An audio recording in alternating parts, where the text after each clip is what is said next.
Good morning সবাইকে, কেমন আছো তোমরা সবাই? আজকে রেডি হয়ে গিয়ে ব্লগটা শুরু করছি। আজকে যাচ্ছি কোথায় জানো? যাচ্ছি বোনের বাড়িতে। আর এদিকে শ্বশুরমশাই গাড়িটা বার করে দিয়েছেন, যাবো হচ্ছে চুঁচুড়া লঞ্চ ঘাটে। এই দেখো লঞ্চের টাইম টেবিলটা তোমাদের দিয়ে দিলাম, অনেকেই জানতে চাও। চলে আসলাম নৈহাটি স্টেশনে, টিকিটটাও তো কেটে নিলাম। এইবারে সোজা হচ্ছে ট্রেন ধরার পালা।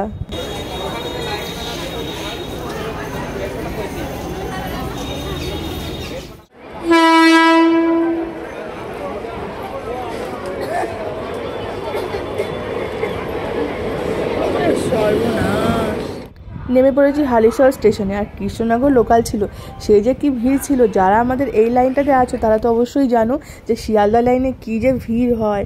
আর এখান থেকে 2 থেকে 3 মিনিটের মধ্যে বোনের বাড়ি আমি পৌঁছে যাব। আর ওখানে গিয়ে অপেক্ষা করছে আমার মাম্মা, মানে বোনের একমাত্র কন্যা। ওর পেছনে যে আমি কিভাবে লাগে কি বলবো। তুই কি করবি? তুই কি করবি? না, এটা আমার ব্যাগ। এই ছাড় ছাড়, এটা আমার ব্যাগ ছাড়। এই দেখ আমার লিপস্টিকে দাগ লেগে গেছে তোর গাল। বোনের বাড়িতে পৌঁছে যাওয়ার পরে মাম্মামের সাথে ঝগড়া আর মারামারি করছে। দেখো, গান কর, আটু গান কর, আটু গান কর, আটু ভালো করে গান কর, আটু ভালো করে গান কর। ওটা ওটা ভালো করে গান করো, গান গান ওরকম কর, গান করো, গান গান করো, গান করো, গান করো।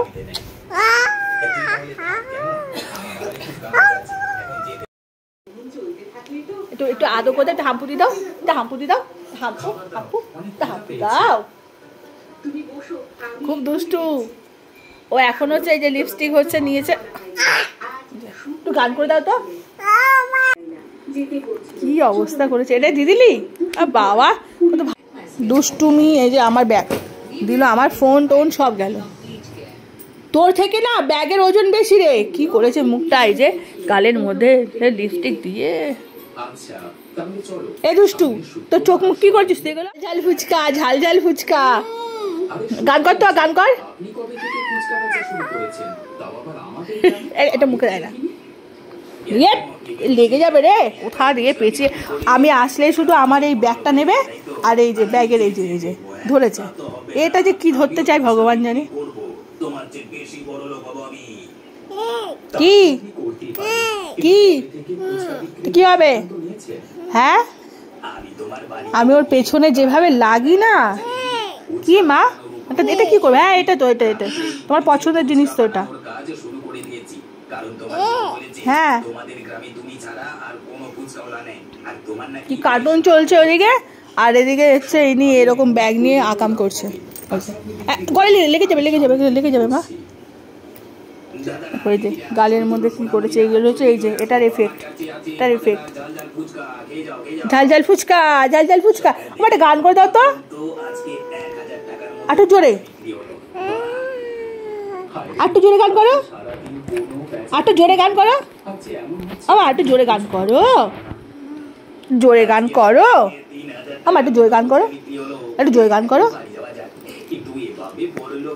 ওই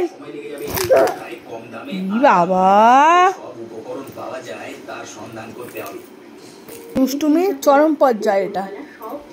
ও আমার এই ব্যাগটা মানে সারাদিন হাসি ঠাট্টা মজা এসব করতে করতে কোথা থেকে যেন সময়টা চলেও গেল। আর বাড়ি যাওয়ার সময় বোনের সাথে একটুখানি ভিডিও শ্যুটও করে নিলাম।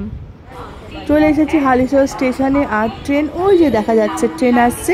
সোজা ট্রেন ধরে এখন আমি যাব হচ্ছে নৈহাটি স্টেশন। নৈহাটি স্টেশনে নেমে তো গেছি, এখন কিন্তু লঞ্চ ঘাটে যাব না, যাব সোজা আমার বান্ধবীর বাড়িতে, কারণ সেখানেও আমার যাওয়াটা একটু দরকার আছে। ঘড়ির কাঁটা বলছে সন্ধ্যে 6:30, কিন্তু দেখো বাইরেটা দেখে যেন মনে হচ্ছে কত না রাত হয়ে গেছে। বান্ধবীর ফ্ল্যাটেতে চলে এসেছি। আর এখানেও কিন্তু আমার বান্ধবীর একমাত্র পুত্র, দাঁড়াও তাকেও দেখাচ্ছি তোমাদেরকে। এদের আমার বোনের মেয়ে আর আমার বান্ধবীর ছেলে, এদের পেছনে যে আমি কিভাবে লাগি। আর সত্যি কথা বলতে ওদের সাথে কিন্তু সময়টাও আমার খুব ভালোই কেটে যায়।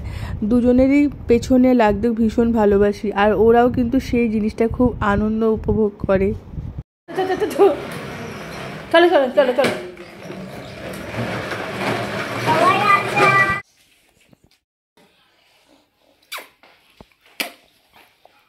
এবার তো বাড়ি যাওয়ার পালা। আমার বান্ধবী দিতে এসছে লঞ্চ ঘাটে আমাকে, আর সেখানে এসে আগে আমরা চা নিয়ে একটু আড্ডা দিয়ে একটু মানে খোশ মেজাজে গল্প করছি। এই হলো আমার বান্ধবী পিউ।